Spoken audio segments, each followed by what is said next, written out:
Hey everyone, I'm Dan Sagan from Hydro Ottawa, and I'll be hosting the ThinkEnergy podcast. Are you looking to better understand the fast-changing world of energy? Well, the ThinkEnergy podcast isn't your ordinary energy show. Every 2 weeks, we take you on a tour and discuss, through a communications lens, some of the coolest trends, emerging technologies, and latest innovations. So stay tuned as we explore some traditional and some quirky facets of this industry. This is the ThinkEnergy podcast. Welcome to episode 7 of the ThinkEnergy podcast. What do eels have to do with how we think about energy? More than you think. When most people think of eels, they immediately picture Flotsam and Jetsam, those two green moray eel minions of Ursula's sea witch in The Little Mermaid. Ultimately, they were destroyed by the bolt of energy from King Triton's trident. Today I'd like to share with you a story of a once dominant fish species in the Ottawa River, now endangered, the American eel. And energy is playing a factor with them too. With its long, snake-like body and fins that extend along their back, this species is the only fish in North America that is born in the ocean, matures in fresh water, and then returns to the ocean to spawn. Despite their appearance, it should be noted that they're not that evil. I think Disney's given this species a really bad rap. The reduction of the eel population has been attributed to poor habitat quality, overfishing, and obstacles such as hydroelectric generating stations blocking their migration path. So here's today's big question. Can energy producers design facilities that have minimal impact on the environment, wildlife, and the natural migration of the American eel? To discuss their new approaches to overcome barriers, I have with me Franz Kropp, the Director of Generation at Portage Power. Franz, maybe you can start by telling me a bit about Portage Power and speak to your background. Sure, Dan. So first thing, thanks for having me on the show. So as you indicated, I'm the Director of Generation at Portage Power. Portage Power was founded in 2000 as Energy Ottawa and is Ontario's largest municipally owned producer of green, renewable power. Our generation portfolio spreads across Ontario, Quebec, and New York State, and it consists of landfill gas, solar, and of course run-of-the-river hydroelectric. Our philosophy is to leverage renewable technologies to generate electricity responsibly and to integrate with the environment, businesses, and communities that surround us. So, can you tell me who Franz Kropp is? So I'm an engineer by training. I've been in the industry for 25 years, starting off in engineering roles and moving through to the role that I'm in now, which is the Director of Generation. What do you see as the major opportunity and challenges for producers of green energy today? Well, that's a great question and a very difficult one, as there's many major challenges and they're all complex. I'd have to say, though, that one of Canada's greatest challenges over the next century are to achieve effective reduction in greenhouse gas emissions. Every major sector has a role to play, and most notably energy. For example, as of 2010, electricity production and transportation, this is in Canada, represented 43% of Canada's total greenhouse gas emissions. Our energy needs continue to grow, and especially when you consider the electrification of the transportation sector, which is coming, this represents a huge challenge. How do we manage this? The renewable energy sector is well positioned, and specifically hydroelectric power. Water power in Canada, for example, has enough capacity and potential to double what is produced today. And did you know that in Ontario, only 23% of our energy comes from water power? I did not know that. Now, the beauty about water power is that there are no greenhouse gas emissions, so it's potentially a great opportunity for the future. This is where I see that opportunity, but leveraging it has to be done in a responsible way. We don't want to solve a problem over here, but create another one over there. That's why the how part of integrating is so important. So take, for example, the American eel. Years ago, the species was abundant in the watersheds of the eastern North American coast, including the St. Lawrence and the Ottawa rivers. Since the early 1980s, there's been a continued downward trend in eel migration into these watersheds. This trend can be tied back to commercial fishing, but more to the point of today's discussion, the expansion of hydroelectric development within these watersheds that occurred in the 1960s. I understand that the American eels have a fascinating and complicated life cycle. What can you tell me about it?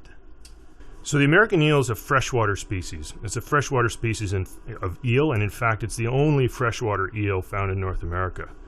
It's catadromous. That means that its life cycle is opposite to that of, say, a salmon, which people would be more familiar with. So eels spawn in the ocean, and they may migrate inland, opposite, of course, to the salmon, which spawn inland and migrate out to the ocean.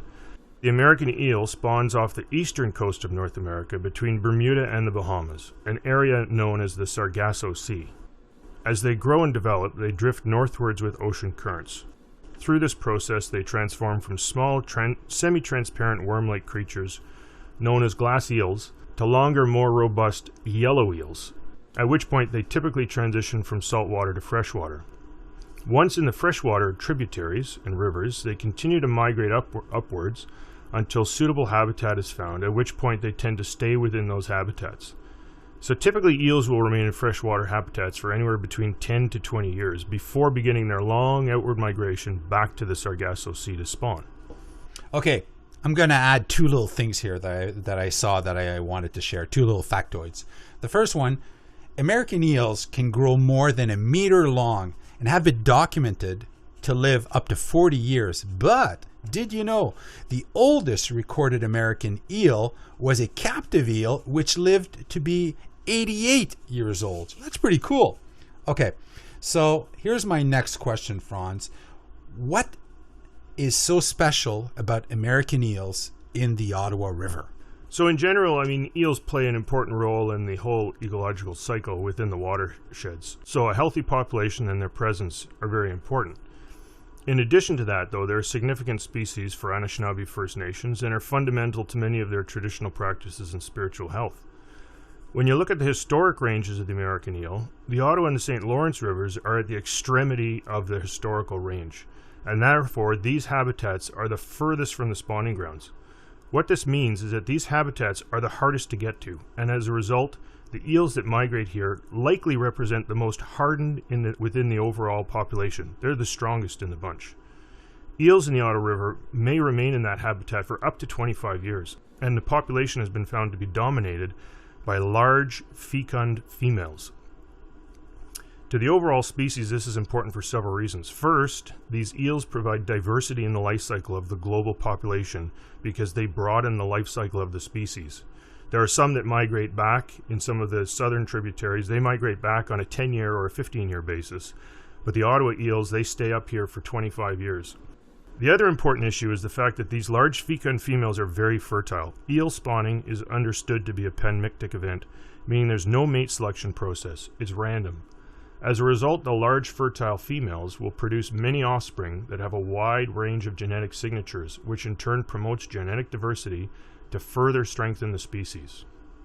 Very cool. Well, I'll share another little factoid, something I saw on one of the websites here, is the American eel can actually swim on average per day close to 50 kilometers and reaches depth of more than 700 meters. That's pretty cool. Okay, so maybe now you can clarify a few things for me, Franz. Can you expand, or actually better yet, can you connect the dots between the species, what you were just talking about, and a generating station?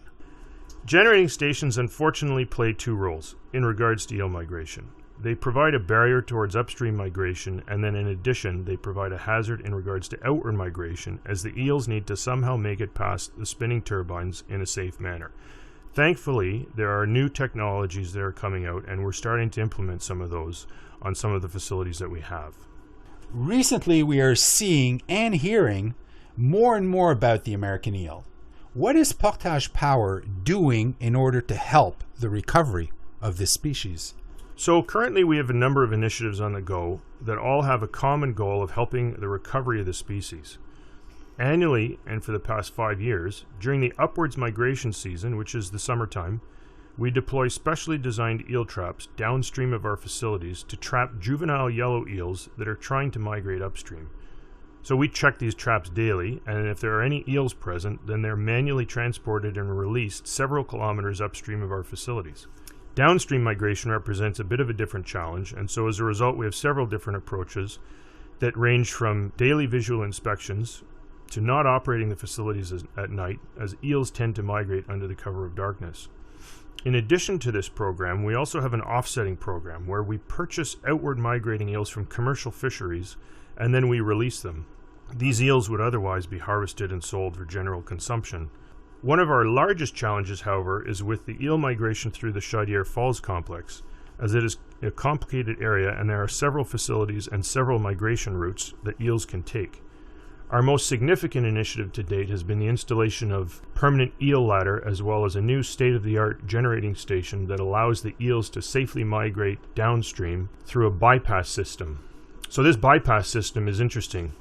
First, we install trash racks. Okay, hold on. Trash rack? What is a trash rack? So, sorry, Dan. A trash rack essentially is a screen in front of the generating station that prevents debris from passing through. Okay, so cool. What we do is during eel migration season, we put in a finer mesh screen to prevent the eels from getting through. And this allows them to swim towards the bypass. The bypass facility then, in turn, has a video camera, where we actually take a video of the eels passing through. So this allows us to track the success rate as the eels pass safely past the turbines. So this facility was placed into operation in 2017, and the information to date is showing some positive trends in regards to our ability to provide safe passage to the eels. However, as indicated, it's a complex problem, and so there's more work to be done. As part of this, we're working in conjunction with the Canadian Wildlife Federation and Carleton University to study eel migration at Chaudière Falls. Okay, Franz, are you able to expand on your partnership with the Canadian Wildlife Federation and Carleton University? Sure, Dan. This study is thanks to a grant received from NSERC. NSERC, okay. Acronyms aren't allowed here. But you're in luck here because I used to work at NSERC, so that's the Natural Sciences and Engineering Research Council. Exactly. So a grant from them, as well as from the Ontario Minister of Natural Resources and Forestry Species at Risk Stewardship Fund. So at Chaudière Falls, there's a number of different channels and pathways that eels can potentially migrate upstream as well as downstream, and each represent their own respective challenges. Surveys of these reaches upstream of the dams do reveal an active mature eel population. So despite the presence of the dam structures, many of which have been there for over 100 years, eels are somehow making it upstream past these structures, and to some extent downstream. The goal of this study is to try to understand how. With multiple channels and multiple paths, is there consistency to channel selection, and if so, are there elements that they are attracted to, and are these elements things that we can enhance to promote more recruitment of eel passage within these channels? Here's a good one. With all of this, my question to you would be, is the eel survival rate expected to climb anytime soon? Well, that's the million-dollar question, I guess. So far, we're seeing positive results, and with continued focus and efforts, I'm optimistic for the future outcome. So this is my last question. Franz, what keeps you up at night? And you're not allowed to say your kids. What keeps me up at night? Well, I have to say I sleep pretty good. So for me, it's not a question of what keeps me up at night, but it's what gets me up in the morning. So I got to say, I work with a very talented group of individuals at Portage Power. They're enthusiastic, they're engaged, and they really want to make a difference. So that's what gets me up in the morning, is the ability to work with these people and the opportunity to help move these files along, such as the American Eel. Good answer. Okay, Franz, thank you for joining me today. And if someone wanted to reach out, how could they connect? So the best way would be by email, franzkropp@portagepower.com. Okay, so we'll have that link actually in our show notes. Franz, again, thank you for joining us today. It was a pleasure. Thank you, Dan. Hey folks, thank you for joining us today. I truly hope you enjoyed this episode of ThinkEnergy. For past episodes, make sure you visit our website, hydroottawa.com/podcast. Lastly, if you found value in this podcast, we'd appreciate a rating on iTunes, or maybe even tell a friend or a colleague. Anyway, this podcast is a wrap. Peace, everyone.